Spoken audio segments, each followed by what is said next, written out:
Hello friends, I am Dr. Anupma Singh, a homeopathy physician. You're most welcome in this video. I hope you all are very well and doing great. Friends, आज हम बात करने वाले हैं constipation यानी कि कब्ज के बारे में। तो इसी के बारे में आज हम डिटेल में चर्चा करेंगे कि कॉन्स्टिपेशन क्या होता है, इसके कारण क्या है और बात करेंगे इसकी होम्योपैथी मेडिसिन के बारे में। तो फ्रेंड्स, आज का ये वीडियो आपके लिए बहुत ही ज़्यादा इन्फॉर्मेटिव होने वाला है, तो प्लीज़ वीडियो को अंत तक ज़रूर देखिएगा। और अगर आपने अभी तक मेरे चैनल को सब्सक्राइब नहीं किया तो प्लीज़ चैनल को सब्सक्राइब करें और साइड में दिए हुए बेल आइकन को भी हिट करें ताकि मेरी आने वाली अगली वीडियो की नोटिफिकेशन आपको मिलती रहे। और अगर आपको ये वीडियो पसंद आता है तो प्लीज़ वीडियो को एक लाइक ज़रूर करें। तो चलिए बिना देर किए हुए वीडियो को शुरू करते हैं। तो सबसे पहले बात करते हैं कि कॉन्स्टिपेशन क्या होता है। तो फ्रेंड्स, कॉन्स्टिपेशन एक बहुत ही मिसअंडरस्टूड बीमारी है।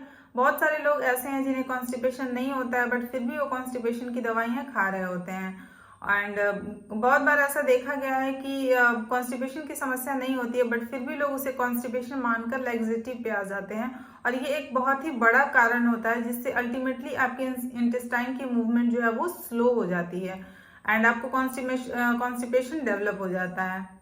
तो यूज ऑफ लैक्सेटिव एक बहुत बड़ा कारण होता है, यूज भी नहीं मिसयूज कह सकते हैं, जिसकी वजह से आपको कॉन्स्टिपेशन ना होते हुए भी कॉन्स्टिपेशन डेवलप हो सकता है।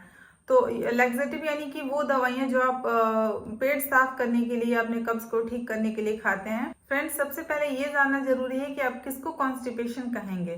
तो अगर आपको प्रतिदिन या फिर डेली अगर आपका मोशन जो है वो बहुत हार्ड हो रहा है, यानी कि आप स्टूल जो है वो बहुत हार्ड हो रहा है, देन आप उसको कंसीडर कर सकते हैं कॉन्स्टिपेशन में। बट अगर सप्ताह में 1 से 2 बार अगर आपको ऐसा हो रहा है तो उसे आप बिल्कुल कॉन्स्टिपेशन में कंसीडर नहीं कर सकते हैं, क्योंकि ये हमारे एक लाइफ स्टाइल की वजह से होता है। जैसे कि हमारे खाने में कभी कुछ चेंजेस हो गए, कभी हम कुछ बाहर की चीज़ें खा ली हैं, कुछ लाइफ स्टाइल में किसी तरह की कोई चेंजेस हो जाती हैं जिसकी वजह से आपके मोशन में चेंज हो जाता है, आपका डाइजेशन डिस्टर्ब हो जाता है और आपका मोशन जो है वो डिस्टर्ब हो जाता है। अब बात करते हैं इनके कारणों की। तो कारण में जो है वो सबसे पहले आता है आपका लाइफ स्टाइल। अगर आप सेडेंट्री लाइफ स्टाइल वाले हैं, यानी कि आप बैठे रहने का काम ज़्यादा करते हैं, आपकी बॉडी की मोबिलिटी जो है वो बहुत कम है, यानी कि आप चलते फिरते कम हैं और ना ही कोई एक्सरसाइज करते हो, तो ये एक बहुत ही मेजर कारण होता है जिसकी वजह से आपको कॉन्स्टिपेशन डेवलप हो सकता है। एंड नेक्स्ट पॉइंट है लेस वाटर इनटेक। अगर आप पानी का इनटेक कम लेते हैं, यानी कि 10 से 12 गिलास कम से कम आपको एक दिन में पानी पीना चाहिए और उससे अगर कम आप पानी पीते हैं तो ये भी एक कारण होता है कॉन्स्टिपेशन डेवलप होने का। एंड नेक्स्ट पॉइंट है फाइबर, लेस फाइबर इनटेक, यानी कि आप फाइबर अगर कम मात्रा में लेते हैं, यानी कि आपका जो डाइट है, जो मील है, उसमें अगर फाइबर की क्वांटिटी कम है, जैसे कि आप हरी पत्तेदार सब्जियां नहीं लेते हैं या फिर फ्रूट्स नहीं खाते हैं, जो भी फाइबर्स वाली चीज़ें हैं वो कम लेते हैं, तो उसकी वजह से भी आपको कॉन्स्टिपेशन डेवलप हो सकता है। ये तो बात हो गई इनके कारणों की। अब बात करते हैं क्या क्या समस्याएं आती हैं अगर आपको कॉन्स्टिपेशन है तो फर्स्ट है पाइल्स, यानी कि आपको पाइल्स की समस्या हो सकती है। अगर आपको क्रॉनिक कॉन्स्टिपेशन है तो आपको पाइल्स यानी कि बवासीर की समस्या हो सकती है, या फिर आपको फिशर हो सकता है, यानी कि आपके रेक्टम में जो है वो आपको कट लग सकता है या फिर छिल सकता है। जब भी आपका मोशन जो बहुत हार्ड होता है या फिर आप प्रेशर लगाते हैं तो उसकी वजह से जो है वहाँ पे रेक्टम में कट लग जाता है या फिर वहाँ पे छिल जाता है, जिसकी वजह से आपको फिशर हो जाता है। नेक्स्ट है रेक्टल प्रोलैप्स। अगर आपको बहुत ही क्रॉनिक कॉन्स्टिपेशन की समस्या रही है तो आपको रेक्टल प्रोलैप्स जैसी समस्या हो सकती है। जैसे कि आप स्टूल पास करते समय बहुत ही ज़्यादा प्रेशर लगाते हैं तो उसकी वजह से क्या होता है कि आपकी जो रेक्टल की मसल्स हैं वो वीक हो जाती है, वो कमजोर पड़ जाती हैं, जिसकी वजह से वो मसल्स जो है वो धीरे धीरे लटकने लग जाती हैं, जिसे रेक्टल प्रोलैप्स कहते हैं। इसके अलावा आपको इंटेस्टाइन में ब्लॉकेज हो सकता है, आपको पेट में दर्द की समस्या हो सकती है, गैस बनना, पेट में दर्द होना, पेट का फूल जाना, ऐसी समस्याएं हो सकती हैं। अब बात करते हैं इसकी होम्योपैथी मेडिसिन के बारे में। तो फर्स्ट मेडिसिन है नक्स वोमिका 200। ये कॉन्स्टिपेशन की एक बहुत ही इफेक्टिव मेडिसिन है, स्पेशली उन लोगों के लिए बहुत ही ज़्यादा इफेक्टिव है जो सेडेंट्री लाइफ स्टाइल वाले हैं, जो बैठे रहने का काम ज़्यादा करते हैं, जिन्हें चलना फिरना कम होता है, या फिर जो स्पाइसी तली भुनी चीज़ें खाना ज़्यादा पसंद करते हैं या फिर अल्कोहल का यूज़ ज़्यादा करते हैं, उनके लिए ये बहुत ही इफेक्टिव मेडिसिन है।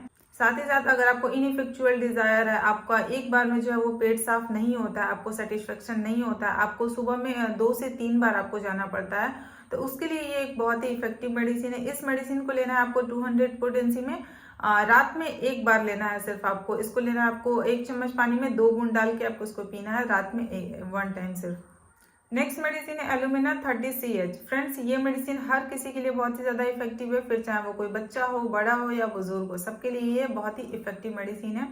इस मेडिसिन का सबसे मोस्ट इम्पॉर्टेंट सिम्टम है कि अगर आपको स्टूल पास करते समय बहुत ही ज़्यादा प्रेशर लगाना पड़ता है, इवन सॉफ्ट स्टूल पास करने के लिए भी आपको बहुत ज़्यादा प्रेशर लगाना पड़ता है, या फिर आपको टॉयलेट में बहुत देर तक बैठे रहना पड़ता है, 10-10 मिनट 15-15 मिनट आपको बैठे रहना पड़ता है, देन आप इस मेडिसिन को ले सकते हैं। ये एक इस मेडिसिन का गाइडिंग सिम्टम होता है। फ्रेंड्स एलुमिना नर्सिंग बेबीज में भी दी जाती है, छोटे बच्चे या जो इन्फेंट है उनमें बहुत ज़्यादा होता है।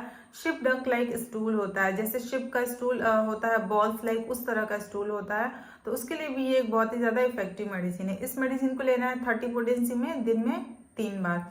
अगर आप बड़े ले रहे हैं तो आपको दिन में 3 बार 2-2 बूंद 1 चम्मच पानी में। अगर आपको छोटे बच्चे को देना है तो उन्हें दें दिन में 2 बार 1 बूंद 1 चम्मच पानी में। नेक्स्ट मेडिसिन है ब्राइनिया 200। ये मेडिसिन भी बहुत ही ज़्यादा इफेक्टिव मेडिसिन है। इस मेडिसिन का आपको यूज़ करना है अगर आपको बहुत ही ज़्यादा हार्ड स्टूल पास हो रहा है एंड बहुत ही ड्राई स्टूल हो रहा है, साथ ही साथ अगर आपको बहुत ही लार्ज स्टूल हो रहा है तो उस कंडीशन में आप इस मेडिसिन को ले सकते हैं। इसको लेना है 200 पोटेंसी में दिन में 2 बार, सुबह शाम 1 चम्मच पानी में 2 बूंद डाल के पीना है आपको। नेक्स्ट मेडिसिन है साइलेसिया 30। ये मेडिसिन आपको यूज करनी है जहां पर कॉन्स्टिपेशन बहुत ही ज्यादा सीवियर हो जाता है, इतना ज्यादा सीवियर हो जाता है कि आपका स्टूल जो है वो मैकेनिकली रिमूव करना पड़े, यानी कि किसी चीज के सहारे आपको स्टूल को जो है वो रिमूव करना पड़ता है, बाहर निकालना पड़ता है। तो उस कंडीशन में इस मेडिसिन को आप ले सकते हैं। इसको लेना है 30 पोटेंसी में दिन में 3 बार, सुबह दोपहर शाम 1 चम्मच पानी में 2 बूंद डाल के लेना है। नेक्स्ट मेडिसिन है एलुमिन 30CH। ये मेडिसिन वहां पर दी जाती है जहां पर आपका कॉन्स्टिपेशन बहुत ही ज्यादा सीवियर हो, यानी कि आपको जो है 2-2, 3-3 दिन तक या 4-4 दिन तक आपको स्टूल पास नहीं करते हैं, आपको बिल्कुल डिजायर नहीं होती है स्टूल पास करने की। उस कंडीशन में आप इस मेडिसिन को ले सकते हैं। इसको लेना है 30 पोटेंसी में दिन में 3 बार, सुबह दोपहर शाम 1 चम्मच पानी में 2 बूंद डाल के इसको लेना है आपको। तो फ्रेंड्स आज के लिए बस इतना ही। अगर आपको ये वीडियो इन्फॉर्मेटिव लगा है तो प्लीज वीडियो को लाइक करें और ज्यादा से ज्यादा अपने फ्रेंड्स एंड फैमिली मेंबर्स में शेयर करें। तो चलिए फिर मिलते हैं ऐसे ही एक न्यू इन्फॉर्मेटिव वीडियो के साथ। तब तक के लिए thank you so much. Stay safe, stay healthy.